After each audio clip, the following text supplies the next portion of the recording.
Holiday season, of course, comes with a lot of emotions. For a lot of people, it's a happy and exciting time, but for others, it can be really difficult. And people with an eating disorder have an especially hard time during the holidays, too. ABC Action News reporter Keely McCormick joining us in studio this morning. And Keely, you did talk to an eating disorder specialist here about this. And what can you tell us? James D., the holidays can come with heightened anxiety for people battling an eating disorder. That's because for many, the holiday celebrations are food-based. This, combined with unwanted comments from family members, can be triggering for those who struggle. That's why it's really important to be careful and mindful about what you're saying at the dinner table this holiday season.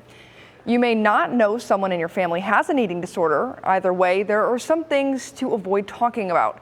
I spoke to John Jasper. He's an eating disorder specialist at Turning Point Tampa.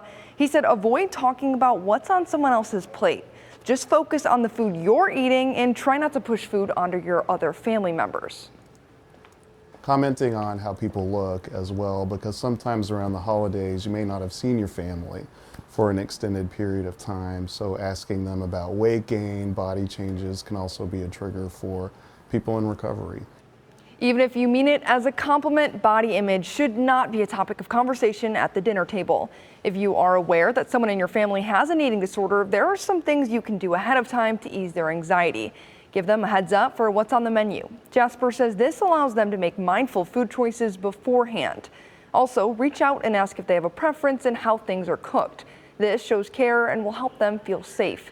If you have a genuine concern that a family member has developed an eating disorder, ask them general questions like how are you feeling, but avoid being too direct. We have resources to help on our website at abcactionnews.com. Of course, we saw a rise in eating disorders during the pandemic. Doctors expected those numbers to go down, but they still haven't. Did anybody that you talked with explain why? Yeah, so doctors say more young people are struggling now because many put off treatment during the pandemic and their symptoms only got worse. Yeah. It's a very sensitive topic, but They're anything very that we can do ill to help from people both their eating disorder and their other mental health concerns, depression, anxiety, OCD. Eating disorders are most common in young people. Jasper told me the fastest growing demographic of people with eating disorders are college-aged males. He said he's seen an increase in bulimic behaviors, and he thinks that has to do with the pressures of athletics, which are big in the Tampa Bay area.